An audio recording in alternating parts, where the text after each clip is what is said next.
with objects. Tonight the rain shakes me, its measure all depth and no perspective, no horizon, which is the line we draw ourselves by. I set the dollhouse table alone, unstacking plates with one hand, emptying the blue rose matchbox of silverware with the other. The wine bottle fits in an upturned thimble. In the street below me, men are arguing over new ideas about the war. Is this my perch, my lookout? Twilight's short blue lull fills the window. A bed of thieves, a shallow grave. It reminds me of the way the rain moves on without announcing its departure, the way it avoids crescendo, which means to make of pain a finer pain, a transcendence. I whisper the word interstice to myself, remembering a blue-gray moth I found once, tucked in a squash blossom. The entire geometry of language is unfolding before me. Or is it the geography of time? Blue-gray moth, squash blossom. Tonight this town is a dream something else is having. A dream of valleys and high snow, of the horses and their reckless inaccessibility. An inhuman dream, and we fill it. We are in it like shade. Was it only yesterday that I watched the jugglers in the park?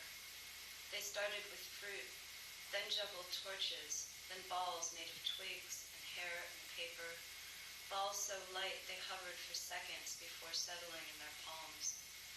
Imagine the juggler's faith. I was thinking of the wisdom of Solomon. I was thinking of my own disconsolate moments. The oranges not returning, the warm green air. Eden Hotel. After the rain, the trees leading into the park glint like chandeliers. Adam and I follow the shadows their limbs cast, our arms stretched for balance. We play dragons in the waters. We pretend to play tag. When we get to the right spot, I lie belly down in the damp grass while Adam takes the cardboard theater from its box. The red curtains shimmer as I open them. The paper balcony sways a little in my breath. I can't help thinking of our first week, how I called tomorrow the day after this day, how I called the quartet in the lounge, sadness playing. Since then, I've gotten so good with the language that Adam has a hard time keeping up. He says I am a world for which there is no map. He says I'm dangerous. For today's play, I am wearing my white dress and my brand new glasses. The wet lenses remind me of the tiny squares of rain that catch in our screen window. Adam hands me a stack of cardboard actors and a paper backdrop. The palace in winter, black forests rising up around it. If I look closely, I can see a pigeon on the roof, can make out its ash-colored feathers, its oil-slick neck. The sky between the branches is the color of frosting, a pale blue nearing night. It is the same color as our sky. During the second act, Adam thinks he hears a wolf cry coming from the edge of the park. There, in the last sun, the trees are on fire. They are like goldfish darting back and forth at the horizon. On our way back, Adam tells me stories about New Zealand, about the green valleys, about the toy sheep set in the green hills.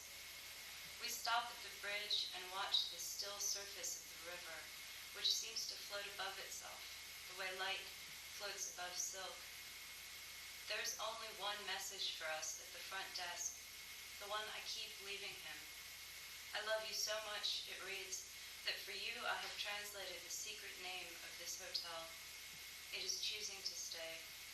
It is the burden of our regret.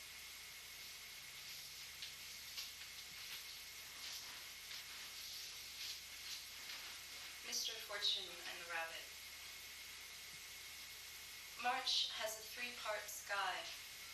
In the backyard, rain pocks the water in the stone birdbath and polishes the yellow grass. I am listening to June laughing on the phone in the kitchen. She unwraps the calla lilies and fits them in a narrow glass. She says something about a proving ground, something about twilight coming on fast. Already the rain clouds have moved past the west mountains, have left faint shadows in the grass. All week I've come out to watch the rabbit who lives in the trees bordering our garden. Some nights we are both so still I forget the cold, forget the way the wind shakes the locks. If the storm had lingered, tonight's story would have been Mr. Fortune steps out into rain, searching for a rabbit. Instead, I wait on the damp step. I imagine the damp ears of the gray rabbit in the garden. I imagine the feel of the ground, wet under the rabbit's feet. June is watching me from the kitchen. She would like to pull both my hands into her lap. She has a song for this. Everything but time, it's called. Everything. I think the rabbit comes from the direction of Absence, a small town on the border I've been to twice. From the lookout there, this city is a few columns of smoke, the sun in dry leaves piled in the gutters, a dull glow, a rabbit trick. Night has fallen all the way down the roots of the trees. I wait until the stars come up the horizon to turn on the porch light.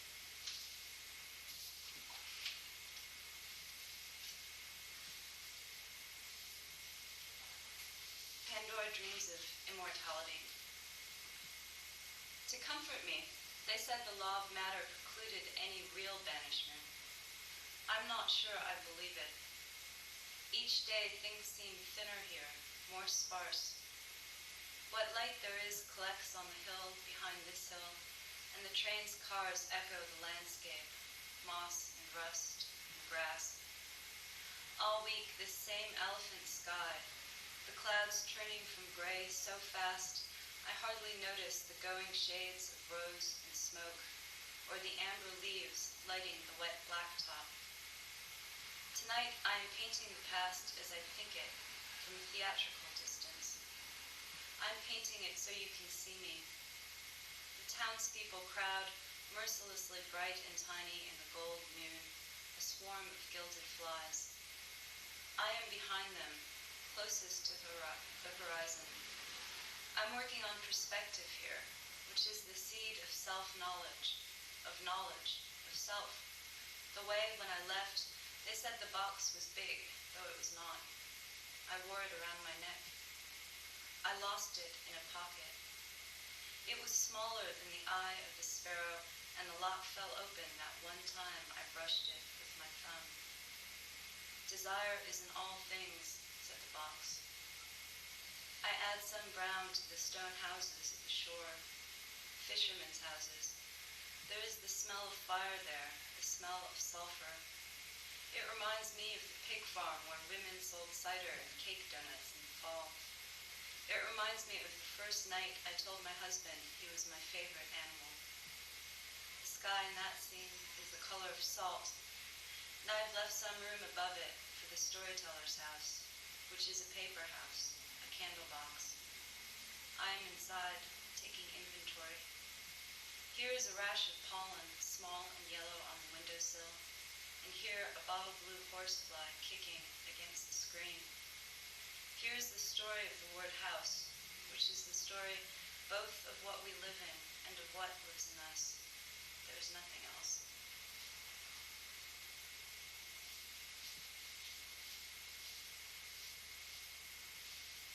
Sheridan Road. Today mist hangs over the lake, just past the rocks, at the sand's boundary. Seagulls edge the yellow benches. In the diner, I unpack the things I've brought from my visit with the faith healer. The empty bottle of springtime soda, the blue-eyed marble, the starfish with 4 limbs, which is the hand of a mourner. I unfold a napkin and draw one line after another until I have a tree like a blown dandelion, its branches studded with fat sparrows. At the grill, the cook takes 2 eggs from a hanging wire basket and breaks them in one hand. I could think of the resiliency of belief now. I could think of the idea of God, someone who knows the relation of each to each, someone who is a ceaseless finding. Mist is flooding Sheridan Road. Pigeons drop from the roofs, from the top rungs of trees, and disappear in the whiteness. I take a new napkin and draw one line across it, and a second, jagged, higher up. I name the horizon hope and distance, the mountains, time passing over us. Between them I draw a house, smoke threading from the chimney, the snow blue at dusk. This is mercy. In the woods past the back porch, I catch the red glint of fish under the pond's murk, and the gilt of long drowned maple seeds turned gold. With my eyes shut, I draw a few small bubbles rising to the surface.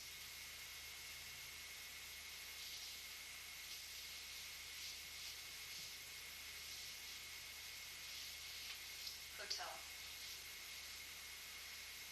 You are translating something which means the lost houses. It is a gray day. The clouds are charcoal.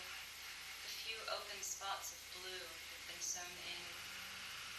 You think the phrase means to leave the body, to go on without it, as if the idea were related to the sound of a river, of the way the river has two lives, one presence, one not. Here is a painting you could inhabit. Out the window, the mountains fold into the lake, the way the mist folds around the mountains. On a postcard with the same view, you make a list of the most difficult things. It is impossible to see the peaks. This is the place you've come with questions of your own mortality. This is a catalog of your complaints. Why does the door open onto the lake? Why is the lake a cold blue plain, immovable, empty? You are translating something. Tonight you play chess with the immortals in their rooftop garden. A cat stalks lightning bugs down in the June grass, which is damp and still holds the impression of your feet.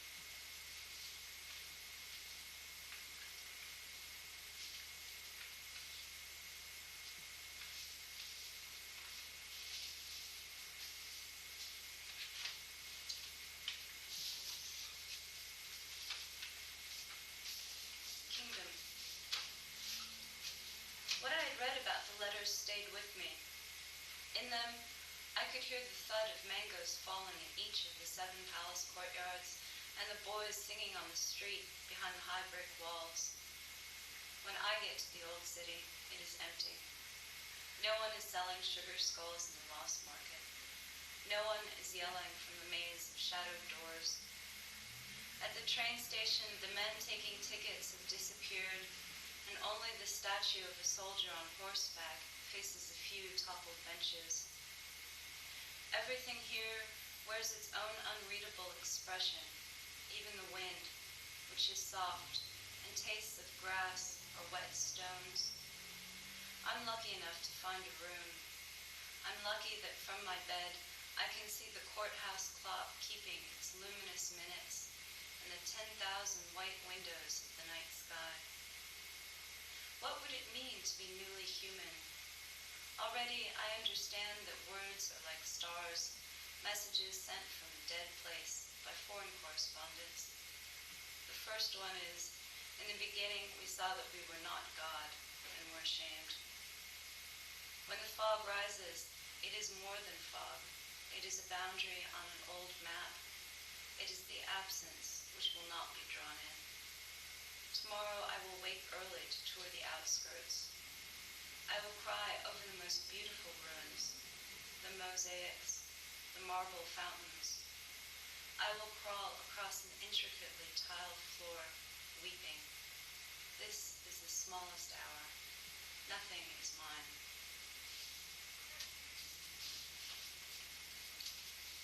My story. It is spring in the Palace of Disbelief. At night, I slip past the guards to feed the fish in the courtyard fountain, to listen as their small mouths broke the surface. A command performance. I let my arms drop theatrically when I'm done. All around me is the sound of wind in the stones, a flourish of wind on water, the lights rippling. The train yard below me, a few white windows, and then, further in the background, the city, which even now glows like dawn.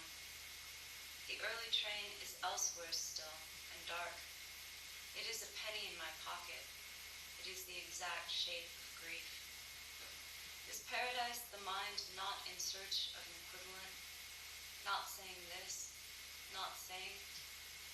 My hands come back wet from smoothing the folds of the caryatid's dress. In the dark, her eyes are bigger, less focused. They are the fog that comes in from the woods, the fog that hides the gardener's shed from the carriage house, the fog that hides me from her. I count the mother of pearl buttons on my nightdress, one of which is missing. The rain is warm tonight. It smells on everything, thick as milk, and the trees are budding. I have yet to hear someone say it is enough, and I wonder, is it? Tonight I will dream that my friend and I ride bikes into the city park, and that she, abandoning me for sound under some bush, cries out once and is lost. The park is empty. I fall asleep on a stone bench near the gate, and in the morning I have to buy my clothes back from an old woman in the alley. My muddy boots, my damp overcoat. My bike is gone. When I walk out of the park, the moon shows faint in a tree-lined corridor of sky. I stop once on my way home to step over a clump of black ants swarming something in the gutter.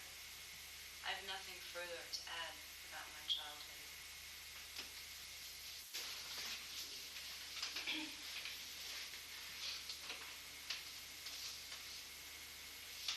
Mid-afternoon, Mexico.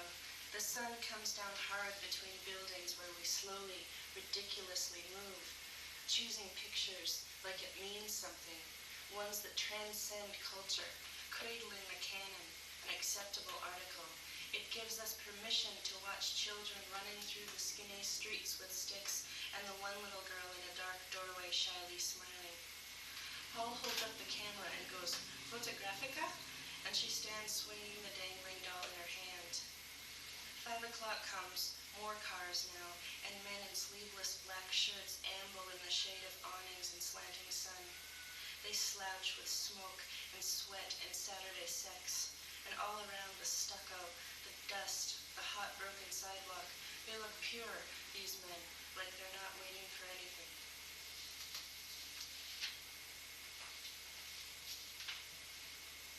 Record. The coldest January in years leaves the town breathing quick through scarves. Cars turn paralytic in the night, diamond-thick stars of frost on glass. Thaw chokes the ground with mud, whole sections of road blocked for rising water. A student ends up in the frozen river one morning, name withheld, and by noon the shoals of ice thud heavy, crushed with hammers. On cigarette break, I hear cannon blasts from the bank. 5 days turns up nothing. Rescue workers shake their heads and give up. It's a scam, my friend says over whiskey. He probably skipped town on a train. Smog collects in the valley, covering our skins. On every street, ruined winter gardens darken and swell, impatient, gorged on rain. Birthday. Today is just as terrible as any other day. Your mother calls in some absence of love that repulses you. She doesn't even recognize the sound of your voice. She will ask again and again, "I'm still your mother, son, aren't I?" You have learned not to tell her anything positive. She just runs with it. These parents, separated, are not the real ones. They were never good enough. You think how you are waiting for something that never comes, but when it does, friendly on awkward shoes, separation is impossible. Separation is, you write on a birthday card, itself. It is good and pure. It is the reason for my life. Separate. I will separate them. I have separated them. Did you start out running from your mistakes or wind up there, clumsy, damaged, clutching a sloppy pile of reflective winters? Now, pale, bone-thin, alone under a scratchy blanket, all the anger in the world won't save you. Assume it is night in your blackened, soot-drenched soul. Roll a cigarette perfectly, with hands rebuilt over years. You will stare at the driveway made of dirt. You will breathe. In the freezer, there are tiny bird hearts wrapped in paper. Later on, while you sleep, your roommates come home to clean their kill, blood and feathers in the lighted garage, shadows jumping on the walls. In the dark, raccoons move down from the mountain, testing dogs. The yellow cat, tail all wrong, is running circles in the yard.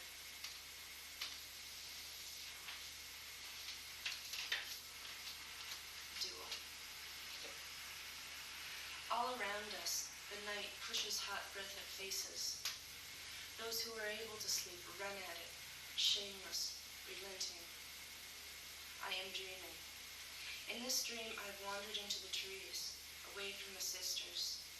There is a large fire back there. Where I am, it is very dark. I hear them singing out the names of the dead. I make out Maria, Matthew, Ezekiel. I am dreaming. I don't see the figure cross the warping floorboards or hear the feet. I am not thinking of unbelievable things, the screaming for God, bodies turning to thick, wet dust from the inside and blood, rivers of it, or burning beds. The hand on my arm. Her voice, usually beautiful, whispers, "Come quickly. Sister Beata is dying." I dart out of sleep. I see that the moon, in a chaos of blue light, has filled the room.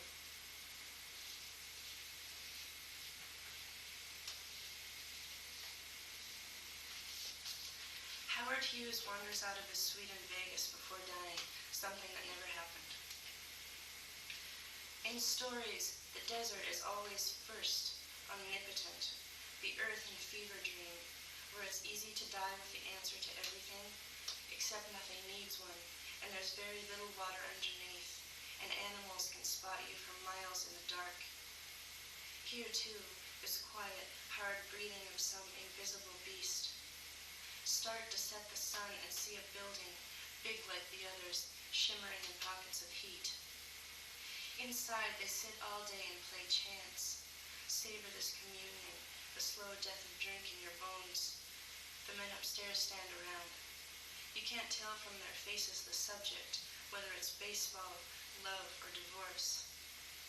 7 in the evening when a great door opens at the end of the hall. They say he hasn't left the bed in years. He shuts his eyes and leans against the velvet, smooths the length of beard, moves his waist to legs and goes toward them. The men stare and feel a fear as indirect as the fear of God. It happens in the carpeted silence of the tomb. These men, they are so beautiful. They are whatever you want. A wife, a son, stark, hysterical purity. You want to harm them because nothing else will, the violence of geography or desire. Imagine all the money involved, ridiculous, enough to make a joke of anything. So this blind man weeping and moving his legs is not unreal. He is the shrill, perfect nightmare of opportunity. In the room behind him there's a photograph. All the women wear ball gowns that gather their bodies into silk hearts. In the picture, everyone laughs and yells one word, something funny. This is more than forgotten. You've seen a life unbearable in its house. What happens next is the sum of all that's missing or kept too long. The page is screaming white, screaming bone, blank bone.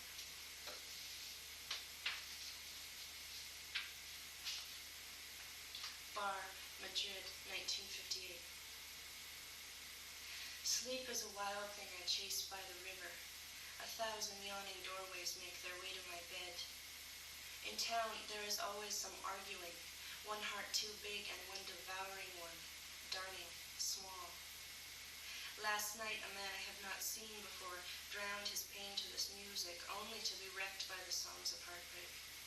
In love or laughter's place, he ground broken glass to his wrists, spilling himself on the bar. Nina pulled him outside to a taxi. Blanca followed, mopping, afraid of police. If they come, she stops the show downstairs, tells them she dresses like this always, her skin a fever, skirts still spinning like a quick fire.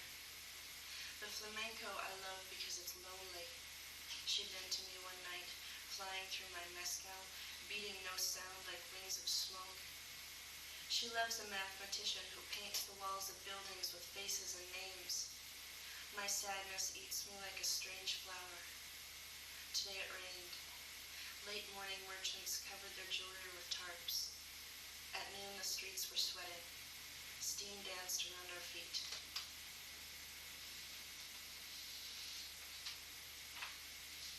Museum of Natural History.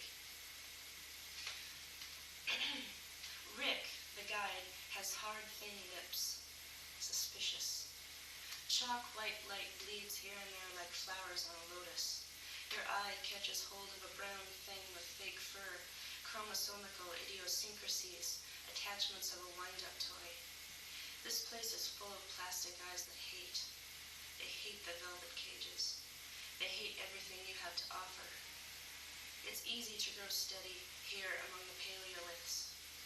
You fiddle with a pamphlet and think of coarse things under glass. The ticking of heels bouncing nervously off each bone, each dead day.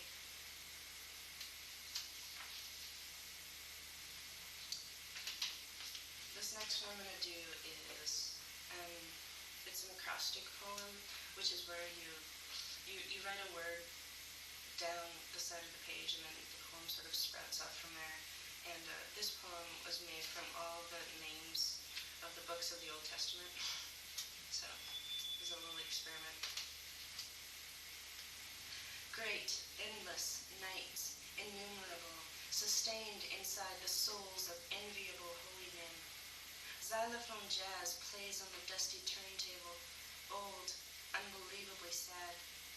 Love is at the exit, already forgotten, bright tail, blue veins. Visit here and it's over, this fallout life, intermittent, curious, undulating, suspended. Nothing underneath my tattered hat. I read a book of history, entwined, relenting soldiers, dusting helmets with earthen green suits under torrents of sky, enemy reeling on numerous rounds, omnipotent mother everywhere, yellow sun blazing on their dying breath. Just yesterday I threw open the window, splashed in cold air, hushed beyond understanding, another January day. Underneath me, the dancing girls of the streets even smiled, remembering. Up the block, tall, handsome strangers watched anxiously, murder on their minds, umbrella men, enamored, laboring kings of stock markets, invisible at night.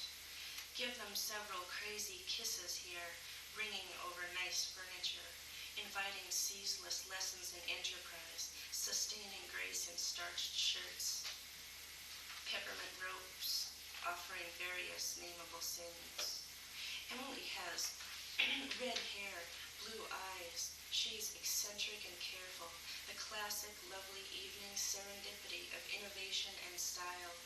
The world is an electric city that shines round her neck.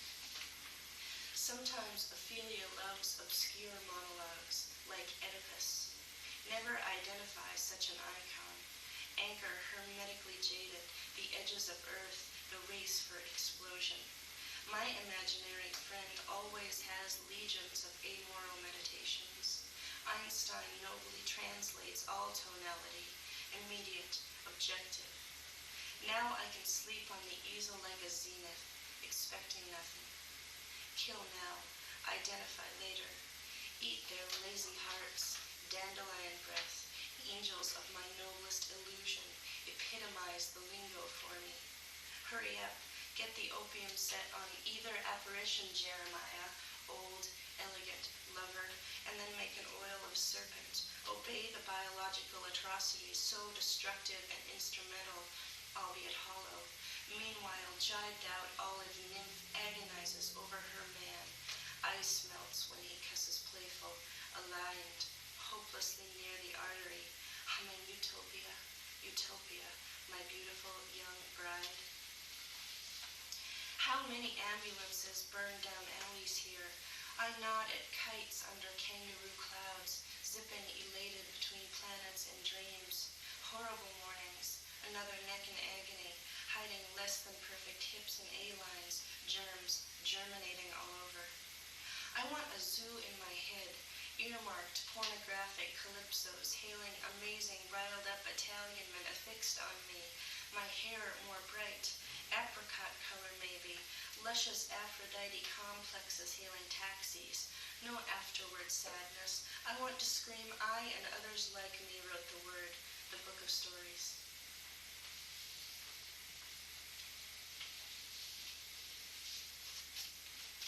(1995) This season we've had lots of rain in the valley. The river is swollen and choking on mud. I moved into a house at the north end of the city. April tells me some mornings there are retching noises from the next one over.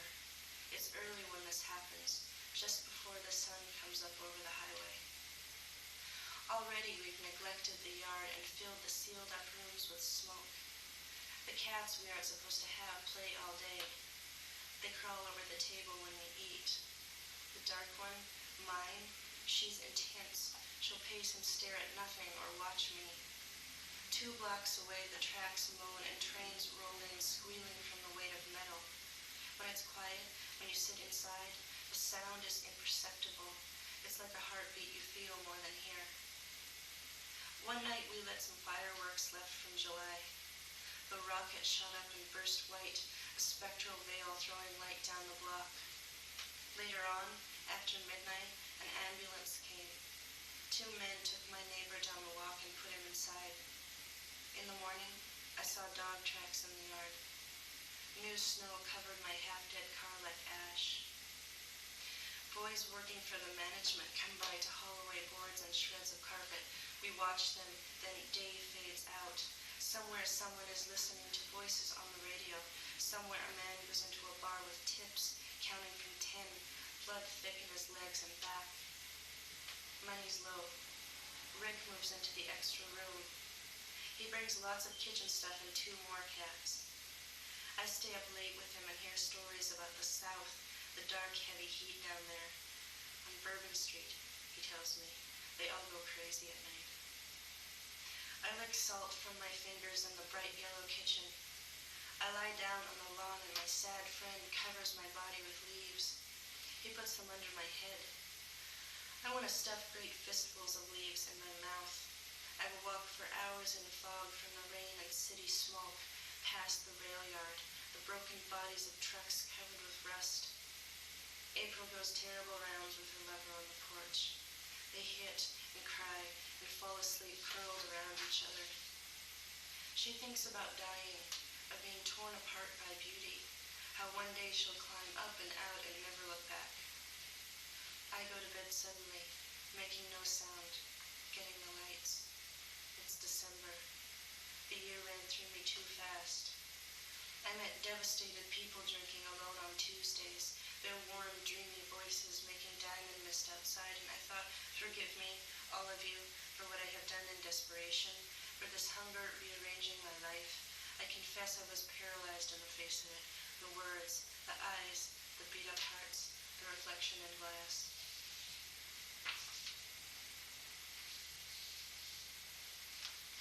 Motion.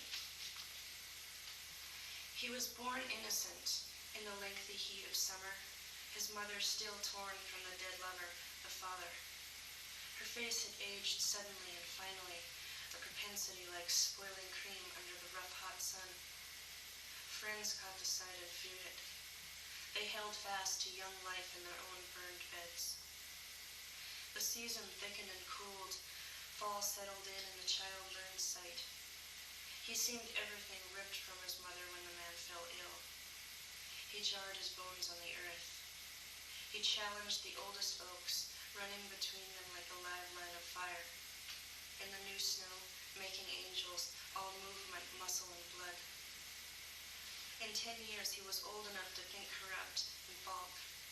He understood money, youth, the trick of bending sums, hurling toward the ring in greed, in the gorge of his thin heart. The edge of his sharp new bones held keenly at the throat of his mother. She threw herself in front of him to stop the mess. Jane Coles, her son is lost, lifted up in an eyelet, carried off to the city in the smoke, so fast nothing's left behind him save the mark of a bullet, the smell of wax, the $30 suit, and the mother, her body, her undying love. At a party, her eyes fixed to me in the orangey haze of gin, the voice that says, "Please stop, I can't be silent." It's his hurried life. It's the sky reeling east above our heads.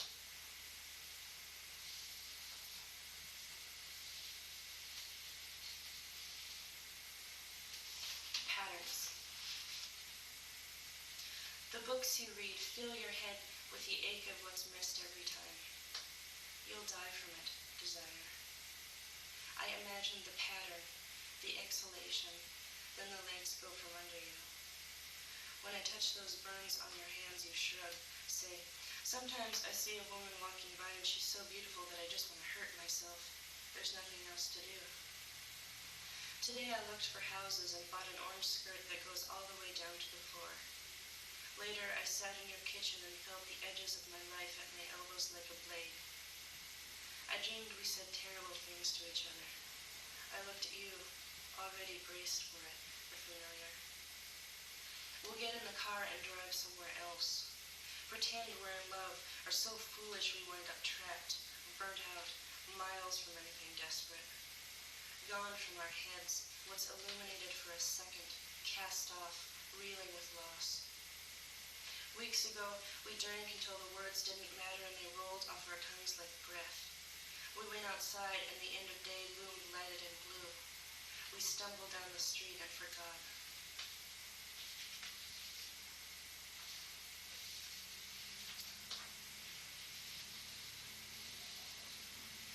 Theo's brother. In the morning, everything is wet and getting green. He wakes up and paints clouds, a prairie, a sea. He curls into a moon shape in the field, waits and adds dark birds to the pictures and gashes of black oil. He feels the sun hit the blood in his neck, walks back to town with lips smeared from paint, goes up flights of stairs and eats bread with that mouth. He kisses a full cup of whiskey with that mouth. At night, warm winds tug burlap off the window. All afternoon he tried to fix it. If I can't now, can I ever? He thinks. He pulls a pillow to his chest. Outside, things sink together with spring. The garden falls in.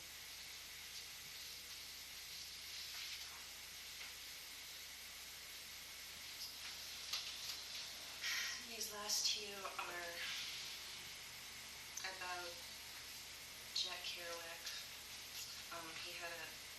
When he was very young, I think he was like 5, and he had a brother who was 9 years old who died of a heart illness. And this is about that. T. Jean, 4 years. The little street endures in mid-afternoon. I play my records in the living room. My skeleton father sits in the corner. He reads Gerard the Funnies and touches his head. The house is filled with pictures of St. Therese. My mother says to pray for peace, for showers of roses. Last night my sister Nin's dolls fell off her shelf in the rattle of something. Gerard tells me restless spirits live underneath the new house. They are old, he says, older than this whole town. Our father is hardened with work and dead dreams and love for the serious pale sun. I hear the man. Mon pauvre Tilou, my poor little wolf, you were born to suffer. My brother's heart is like a tiny bird. It flies, exhausted, straight up to the sun. T. Jean, the land. In In the hallway, my mother hung a crucifix from a thick nail and copper wire. It's the only light out there at night, the sign of Jesus Christ. He folds his perfect bones into every corner and, wide-eyed, grins across the room at the bed where I try to sleep, thinking about ghosts, of silver-haired, screaming angels shunting my brother Gerard through fantastic streets of ether. When he died, mumbling like a saint, a group of nuns came here to write down his words. They pushed shut the door and crouched by the bed in ecstasy. Now I see the obscene thrill of their eyes in my head. They scratch at my window in the black land of dreams. I hate the darkened corners of the house, closet doors gaping like mouths where anything could hide. Gerard, the world spun away from you, choking on its own disinterest. I know that some things won't survive here. It's years,